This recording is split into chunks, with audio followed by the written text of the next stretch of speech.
बड़े आम के पेड़ के नीचे खड़ी सुंदरी कौवी आम के पेड़ पर पत्थर मारे जा रही थी। अरे सुंदरी, ध्यान से पत्थर चलाओ, पत्थर तुम्हारे सिर पर भी लग सकता है। अरे जाओ जाओ, अपना काम करो, मैं तो आज पका हुआ आम तोड़कर लेकर ही जाऊंगी। फिर सुंदरी कौवी फिर से पत्थर चलाती है। पत्थर वापस आकर सुंदरी कौवी के पंख पर लग जाता है। हाय, मर गई रे, मर गई, कोई मुझे बचाओ, मेरे पंख पर पत्थर लग गया है। कबूतर वहाँ से उड़ता हुआ जा रहा था। सुंदरी कौवी को घायल देखकर वो जल्दी जल्दी कालू कौवी के पास जाता है। कालू, तुम्हारी पत्नी सुंदरी का पंख घायल हो गया है। कहाँ, कब, क्या कहीं चोरी करते हुए पकड़ी गई है? नहीं, वो बड़े आम के पेड़ पर पत्थर मारकर आम तोड़ने की कोशिश कर रही थी। वो पत्थर वापस आकर उसके पंख पर लग गया। कालू कौवा वहाँ से तुरंत उड़ता है। क्यों इतना लालच करती हो हर समय? क्यों पके हुए फलों के पेड़ों पर पत्थर चलाती रहती हो? कालू पति जी, मुझे बहुत भूख लग रही थी, मैं आम तोड़ने की कोशिश कर रही थी, एक पत्थर मेरे पंख पर लगा, मुझे बहुत दर्द हो रहा है, किसी न किसी तरह मुझे घर ले चलो। कालू कौवा टुनटुनी चिड़िया को बुलाता है। कालू और टुनटुनी किसी न किसी तरह सुंदरी को उठाकर घर ले जाते हैं। मैंने तुम्हें मना भी किया था सुंदरी, पर तुम कौन सा किसी की बात को सुनती हो। बस चिड़िया, मुझसे गलती हो गई। कालू भैया, अब हमें किसी न किसी तरह सुंदरी को दूसरे जंगल ले जाना होगा। वहाँ डॉक्टर बुलबुल ही इसके पंख को ठीक कर सकती है। हाँ, मगर इतनी दूर तक इसे कौन उठाकर ले जाएगा? मैं सभी पक्षियों को जाकर बता देती हूँ, हम सब मिलकर सुंदरी को बारी बारी उठा लेंगे। फिर टुनटुनी चिड़िया कबूतर के पास जाती है। अरे कबूतर भैया, सुंदरी का पंख घायल हो गया है और सुंदरी को दूसरे जंगल लेकर जाना है। ये काम हम सब पक्षी मिलकर करेंगे। मैं नहीं जाऊंगा, सुंदरी ने कल मेरा भोजन चोरी किया था। कबूतर भैया, अगर हम समय पर डॉक्टर बुलबुल के पास न गए तो सुंदरी कौवी जिंदगी भर के लिए अपाहिज हो जाएगी। फिर कबूतर मान जाता है। फिर टुनटुनी चिड़िया तुरंत उड़कर हरिया तोता के पास जाती है। वो हरिया तोता को भी सारी बात बता देती है। अगले दिन सुबह सवेरे सब पक्षी सुंदरी कौवी के टोकरी में रखते हैं। वो सब अपना सफर शुरू करते हैं। कालू कौवा आगे आगे, बाकी सारे पक्षी पीछे पीछे। थोड़ी ही दूर जाकर कौवा टोकरी रख देता है। चिड़िया, अब तुम्हारी बारी है, इसका बोझ बहुत ज्यादा है, ये सारे पक्षियों का भोजन चुरा चुरा कर खाती है, बोझ तो ज्यादा ही होगा ना इसका। जो मर्जी कह लो भैया, बोलो, बातें कर लो, तुम्हें पता है ना कि आज मैं मुश्किल में फंसी हुई हूँ।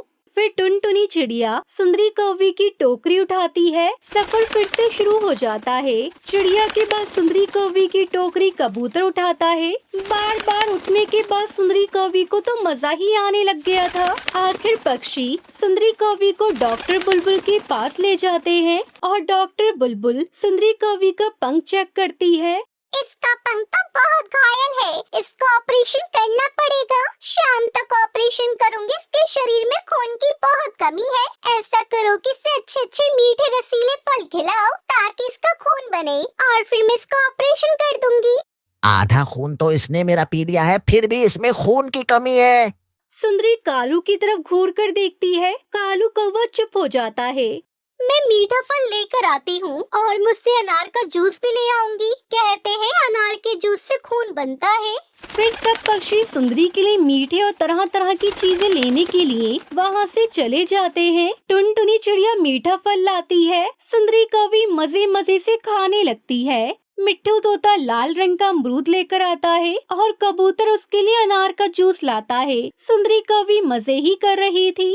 ये पंख तुड़वाने का तो मजा ही अलग है। जो पक्षी मुझे अपने आसपास नहीं भटकने देते थे, आज वो मेरी सेवा कर रहे हैं। सुंदरी खाए जा रही थी और ऐसे सोचे जा रही थी। शाम तक सुंदरी का खून पूरा हो जाता है। डॉक्टर बुलबुल शाम को ही इसको ऑपरेशन कर देती है। ऑपरेशन की जगह पर सुंदरी कौवी को पट्टी बांध दी जाती है। आप इसे जैसे ही लाए थे वैसे ही लेकर जाना, इसे उड़ना नहीं है, इसका पंख कुछ ही दिनों में ठीक हो जाएगा। वो पक्षी सुंदरी कौवी को फिर से टोकरी में रखते हैं। वापसी का सफर शुरू कर देते हैं। सुंदरी कौवी घर पहुंच जाती है। मैं तो थक गई हूँ। सुंदरी कौवी, देख लो, हम सब तुम्हारे लिए कितना परेशान है और तुम हो कि हमारे घोंसलों से भोजन चोरी कर लेती हो। मेरी प्यारी टुनटुनी, मुझे माफ कर दो। मुझे अब एहसास हुआ है मैं आज के बाद कभी चोरी नहीं कर लूंगी। बातें करने के बाद वो सब अपने अपने घरों में चले जाते हैं। दूसरे दिन कालू कौवा दाना लेने गया हुआ था। सुंदरी कौवी अपने घर के बाहर बैठी हुई थी। मैं जरा उड़कर देखती हूँ मेरा पंख ठीक भी हुआ कि नहीं। सुंदरी उड़ने लगती है। अब तो वो अच्छे से उड़ रही थी। थोड़ा ही उड़ने के बाद सुंदरी कौवी फिर से बैठ जाती है। सुंदरी कौवी इधर उधर देखती है। अरे मुझे कोई देख तो नहीं रहा। मैं तो उड़ सकती हूँ पर मैं उड़ूंगी नहीं, क्योंकि मुझे बिना उड़े ही इतना अच्छा भोजन मिल रहा है। तोता सुंदरी कौवी के लिए मीठा फल लाता है। थोड़ी देर के बाद टुनटुनी चिड़िया भी उसके लिए दाना लेकर आती है। सुंदरी, जब तक तुम्हारा पंख ठीक नहीं हो जाता हम तुम्हें घर पर ही दाना पानी दे दिया करेंगे। हाँ चिड़िया, यही तो मैं चाहती हूँ। ऐसे ही कुछ दिन गुजर जाते हैं, मगर सुंदरी तो उड़ने का नाम ही नहीं ले रही थी। चिड़िया मान न मान, यह सुंदरी उड़ सकती है, पर ये उड़ती इसलिए नहीं कि इसे मुफ्त में भोजन जो मिल रहा है। शक तो इस सुंदरी की बच्ची पर मुझे भी है। फिर टुनटुनी चिड़िया तोता एक पेड़ के पीछे छुपकर बैठ जाते हैं। सुंदरी कौवी तोते का लाया और मीठा फल खाती है। फल तो खा लिया, अब मैं थोड़ी सी एक्सरसाइज कर लेती हूँ, कहीं मैं मोटी ना हो जाऊँ। फिर सुंदरी कौवी अपने पेड़ के आसपास ही उड़ने लग जाती है। पीछे हरिया तोता और टुनटुनी चिड़िया डंडा लेकर आ जाते हैं।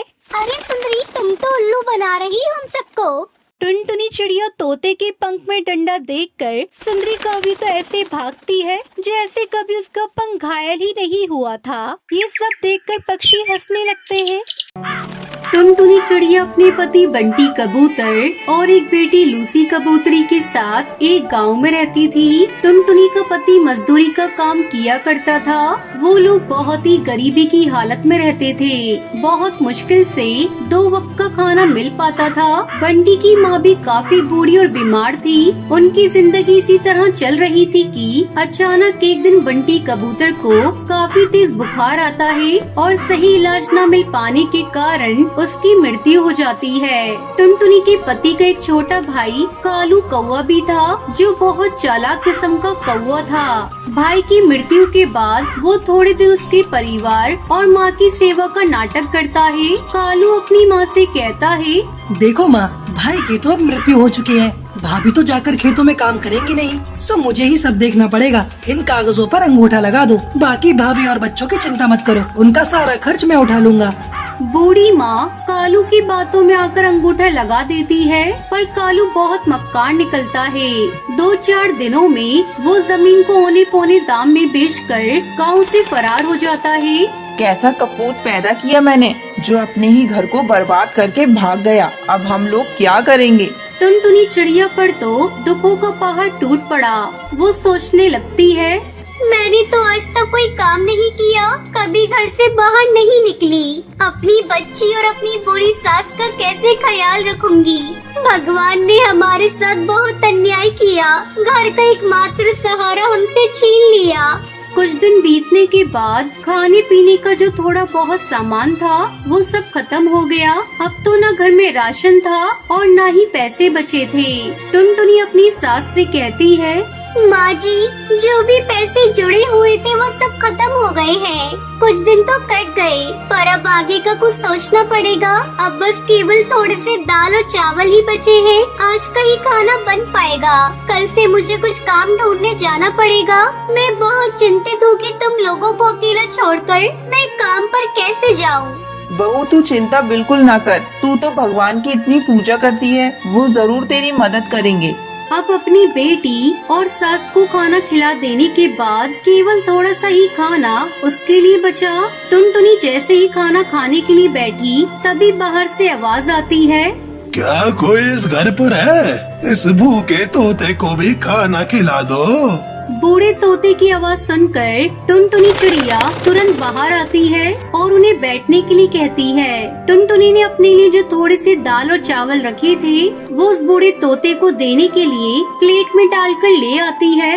ये जो थोड़ा बहुत खाना ही खा लो, मेरे पास आज केवल इतना ही भोजन है, आप इसे ग्रहण कर लें। बूढ़ा तोता खाना खाते खाते टुनटुनी से पूछने लगता है, क्या हुआ बेटी, उदास क्यों हो?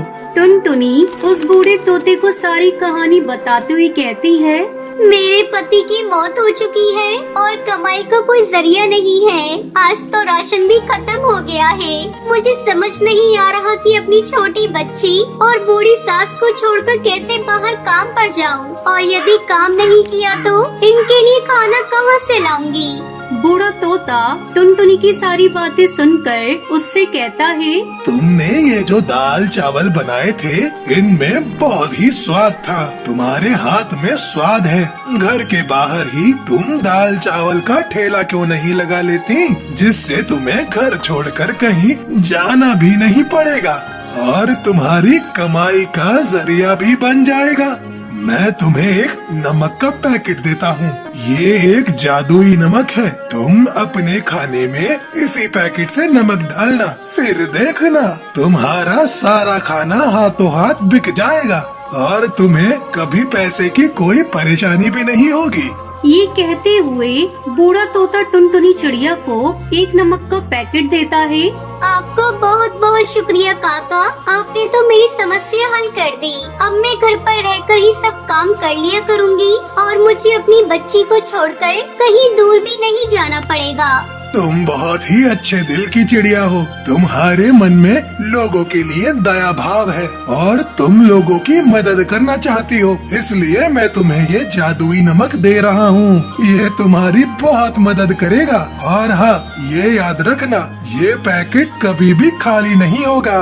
बस तुम इसे संभाल कर रख देना और हमेशा खाने में नमक इसी में से डालना। भगवान तुम्हारा भला करेंगे। ये कहते हुए वो बूढ़ा तोता वहाँ से चला जाता है। टुनटुनी अगले ही दिन भगवान का नाम लेकर खाना बनाने का काम शुरू करती है। पहले दिन वो दाल चावल ही बनाती है और उसमें वही जादुई नमक डालती है।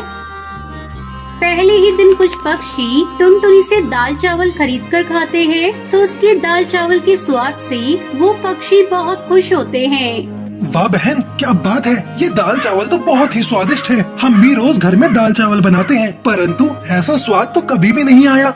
हाँ भाई, ऐसे दाल चावल ना सुंदरी की माँ जो है ना 100 साल लगा कर भी नहीं बना पाएगी। बता रहा हूँ, स्वाद आ गया भाई, सच में वाह। टुनटुनी के बनाए दाल चावल धीरे धीरे पूरे जंगल में मशहूर हो जाते हैं। पूरे गांव भर में उसके दाल चावल की तारीफ होने लगती है। उस जादुई नमक के स्वाद ने अपना जादू चला दिया और टुनटुनी चिड़िया के बनाए दाल चावल गांव भर में मशहूर हो गए। अब टुनटुनी जितना भी खाना बनाती वो हाथों हाथ बिक जाता। टुनटुनी की अच्छी खासी कमाई होने लगी। एक दिन टुनटुनी चिड़िया अपनी सास से कहती है, माँ जी, हमारे बनाए दाल चावल पूरे गांव भर में सबको पसंद आ रहे हैं और रोजाना ग्राहक बढ़ते ही जा रहे हैं। अब हमारे घर में पैसे की कोई कमी नहीं है। मैं सोच रही हूँ क्यों न मैं अपने साथ काम करने के लिए एक नौकर को रख लूँ और हम दाल चावल के साथ साथ सब्जी और रोटी भी बनाकर बेचेंगे, जिससे हमारी कमाई और बढ़ेगी।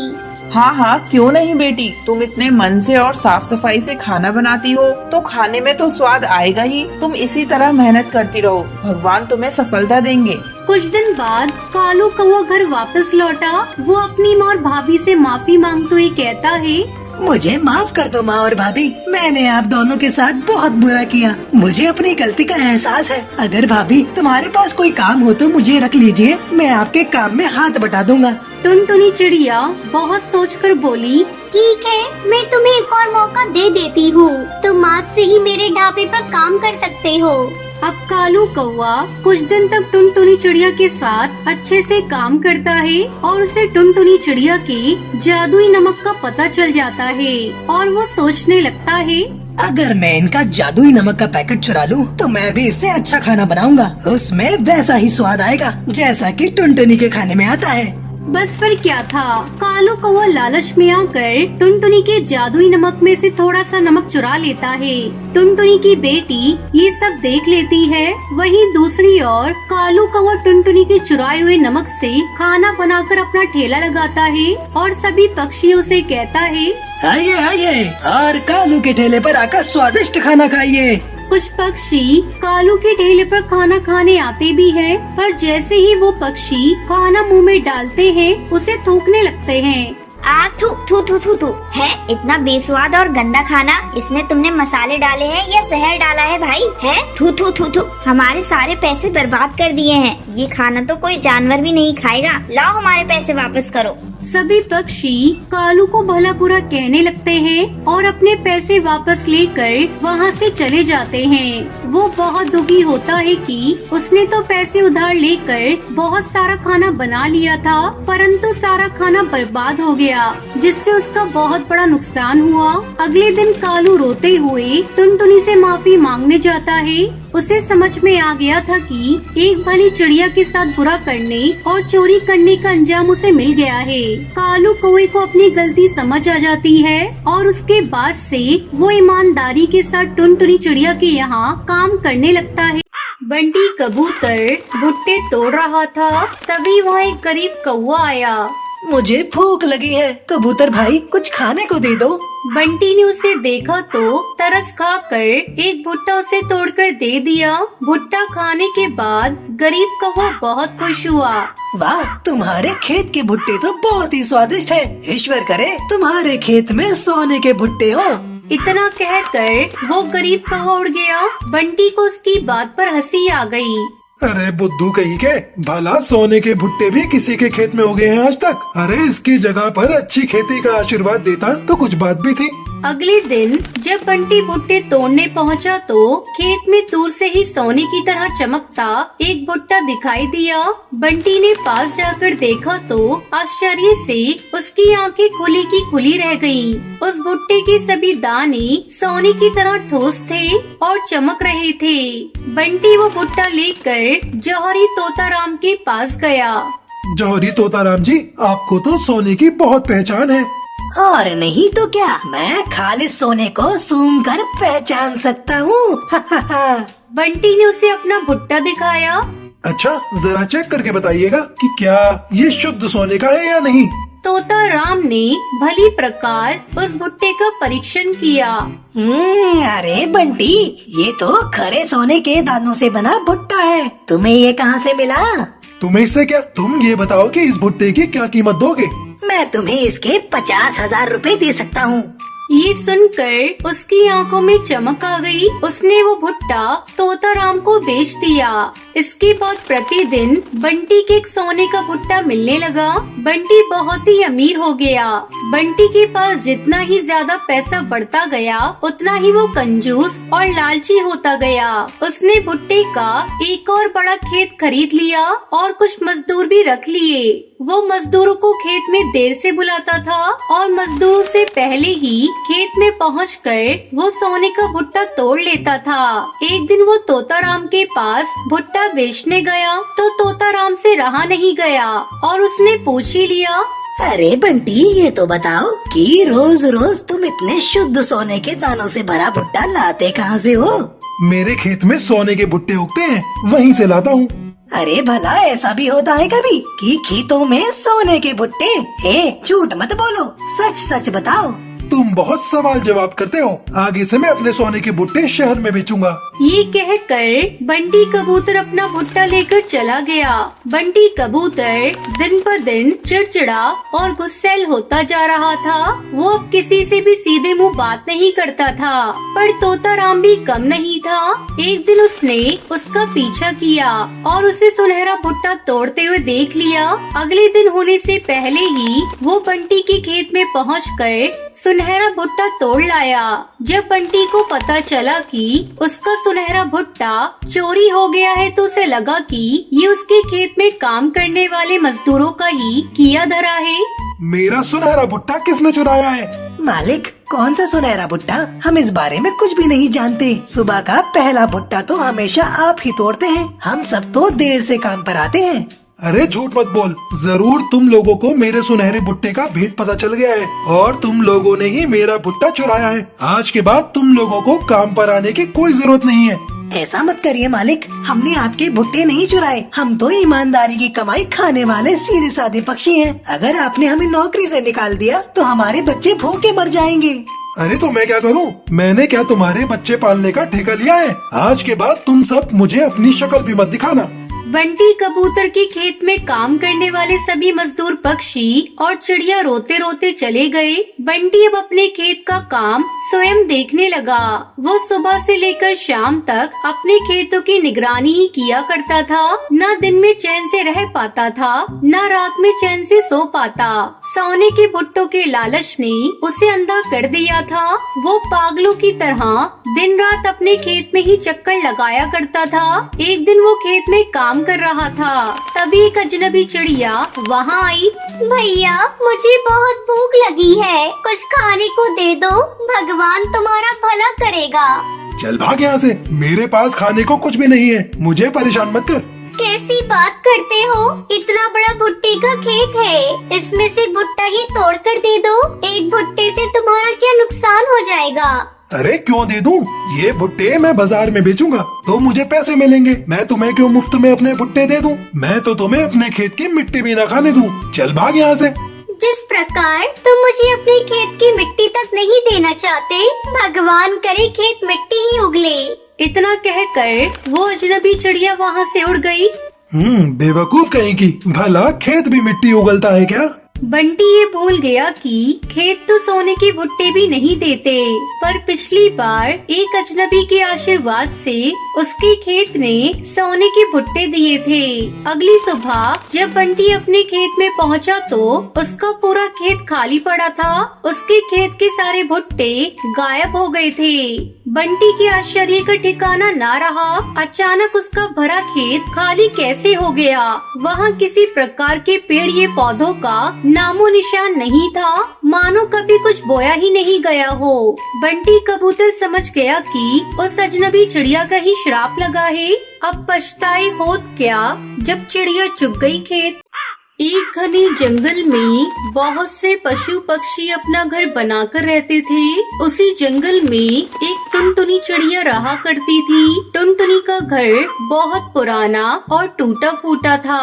उसके पास इतने पैसे नहीं थे कि वो बरसात से पहले उसकी मरम्मत करा सके। बरसात में वो घर टूटकर गिर गया। टुनटुनी के घर के सामने ही कालू कौवा रहता था। टुनटुनी उसके पास मदद मांगने गई। कालू भैया, बरसात में मेरा घर टूट गया है। हाँ हाँ, वो तो मुझे दिख रहा है, मैं कोई अंधा तो हूँ नहीं, पर तुम मेरे पास आई क्यों हो? कालू भैया, अगर आप बारिश का मौसम बीतने तक के लिए मुझे अपने घर में पनाह दे दे तो बड़ी मेहरबानी होगी। आपका घर तो बहुत बड़ा मजबूत है। अरे मेरा घर बड़ा और मजबूत है तो क्या सारे बेघर पक्षियों को अपने घर में घुसा लूं? हैं? मैं तुम्हारी मदद नहीं कर सकता। फिर टुनटुनी चिड़िया बाज के पास गई। उसका भी घर बहुत बड़ा मजबूत था। बाज भैया, अगर आप बारिश का मौसम बीतने तक के लिए मुझे अपने घर में पनाह दे दे तो बड़ी मेहरबानी होगी। आपका घर तो बहुत बड़ा और मजबूत है। अरे मेरा घर बड़ा और मजबूत है तो क्या धर्मशाला बना दूं? हैं? जाओ जाओ, मैं तुम्हारी कोई मदद नहीं कर सकता। टुनटुनी कई पक्षियों के पास मदद मांगने गई, पर सभी ने उसकी मदद करने से इनकार कर दिया। निराश टुनटुनी के पास रहने के लिए कोई भी स्थान नहीं था। वो किसी ठिकाने की तलाश में भटक रही थी। तभी उसे जंगल में खड़ा एक पुराना टूटा फूटा ऑटो दिखा। इस जंगल से होकर कभी एक सड़क गुजरती थी, पर किसी कारणवश अब ये सड़क और ये ऑटो मनुष्य द्वारा प्रयोग नहीं किया जाता था। जंगल के पक्षी इंसानों के भय के कारण इस जगह से दूरी रहते थे। ये ऑटो तो खराब है, इसे मनुष्य प्रयोग नहीं करते, और अब जंगल की ये सड़क भी मनुष्यों के द्वारा प्रयोग नहीं की जाती, तो क्यों न मैं इसी में अपना घर बना लूं। यहाँ आने से सभी पक्षी कतराते हैं, तो कोई मुझे परेशान भी नहीं करेगा। टुनटुनी वही रहने लगी। ये घर बरसात से सुरक्षित भी था और मजबूत भी था। टुनटुनी वहाँ खुशी खुशी रहने लगी। अब घर की तो व्यवस्था हो गई थी, पर भोजन का कोई ठिकाना ना था। एक दिन वो आसपास घूमने गई तो उसने पाया कि एक पेड़ के पास अनाज की एक बहुत बड़ी सी बोरी पड़ी थी। लगता है ये जगह कभी इंसानों की थी। चलो भी अनाज मेरे काम आएगा। ईश्वर की कृपा से मेरे भोजन की चिंता भी दूर हो गई। एक दिन कालू की नजर टुनटुनी पर पड़ी। वो खुशी से चहचहा रही थी। कालू से किसी की खुशी देखी नहीं जाती थी। उसे बहुत आश्चर्य और गुस्सा भी आया। अरे ये टुनटुनी तो बहुत गरीब है और बारिश में इसका घर भी टूट चुका है, फिर भी ये इतने खुश क्यों है? चलो इसका पीछा करके पता लगाता हूँ। कालू ने टुनटुनी का पीछा किया तो पाया कि वो जंगल में पड़े एक पुराने और खराब ऑटो में रहा करती है और उसी ऑटो के पास अनाज की इतनी बड़ी बोरी रखी है कि टुनटुनी जिंदगी भर भी खाए तो भी खत्म ना हो। ये टुनटुनी तो बहुत चालाक निकली। मनुष्य के डर से कोई भी पक्षी इस ऑटो के आसपास ही नहीं आता, इसलिए कोई नहीं जानता कि यहाँ पर अनाज का इतना बड़ा भंडार रखा है। अरे इतना अनाज मिल जाए तो भोजन की तलाश में दर दर भटकना ना पड़े। क्यों ना मैं इस टुनटुनी की बच्ची को यहाँ से भगाकर खुद इस ऑटो पर कब्जा कर लूँगा। टुनटुनी, आज से ये ऑटो घर मेरा है, तुम यहाँ से चली जाओ वरना मैं तुम्हें बहुत मारूंगा। अरे कालू भैया, मैं कहाँ जाऊँ? मेरा घर तो बारिश में टूट गया है। मुझे इस बात से कोई लेना देना नहीं, आज के बाद ये ऑटो घर मेरा है। कालू ने टुनटुनी को मार कर वहाँ से भगा दिया और आराम से टुनटुनी के घर में रहने लगा। बेचारी टुनटुनी ने नजदीक ही एक पेड़ पर अपना छोटा सा घोंसला बना लिया और दुख के दिन काटने लगी। उसी जंगल में रहने वाला जिगरबाज और कालू की बड़ी दुश्मनी थी। एक दिन जिगरबाज ने कालू कौवे को देखा तो वो एक डाल पर बैठा गुनगुना रहा था। अरे ये कालू इतना खुश क्यों है? इतनी बारिश में जब सभी पक्षी अपने घर और खाने को लेकर चिंतित हैं, तो ये कालू इतना निश्चिंत क्यों है? मुझे इसका पीछा कर देखना चाहिए कि आखिर माजरा क्या है। देखूं तो ये बेवकूफ आखिर क्या खिचड़ी पका रहा है। जिगरबाज ने कालू का पीछा किया तो उसे भी उस ऑटो घर और वहाँ रखे अनाज के बड़े भंडार का पता चल गया। वो देखकर उसे लालच आ गया। अच्छा तो ये बात है, कालू के हाथ अनाज की पूरी बोरी लग गई है। अरे इतना अनाज तो वो जीवन भर खाएगा तो भी खत्म नहीं होगा। क्यों ना मैं इसे यहाँ से मार कर भगा दूं और खुद इस ऑटो घर पर कब्जा कर लूं। आज से ये ऑटो घर मेरा है, वरना मैं तुम्हें मार मार कर तुम्हारा भरता बना दूंगा। अरे वाह, तुमने कह दिया और मैंने मान लिया। मैंने भी हाथों में चूड़ियाँ नहीं पहन रखी हैं। मैं अपने घर और अनाज पर तुम्हें कब्जा नहीं करने दूंगा। अच्छा तो ये बात है बेटू। बाज और कालू एक दूसरे से लड़ पड़े। दोनों बुरी तरह घायल हो गए और आखिरकार मर गए। टुनटुनी दूर पेड़ पर बैठकर सारा माजरा देख रही थी। उन्हें ऑटो के पास मृत हालत में देखकर अफसोस करने लगी। लालच बुरी बला है। अगर ये दोनों चाहते तो साथ साथ साझा करके यहाँ रह सकते थे, पर अकेले सारे अनाज पर कब्जा जमाने के लालच में ये दोनों अपने प्राणों से हाथ धो बैठे। टुनटुनी फिर उसी ऑटो घर में लौट आई और खुशी खुशी रहने लगी। इस कहानी से हमें शिक्षा मिलती है कि हमें मिलजुल कर रहना चाहिए और लालच नहीं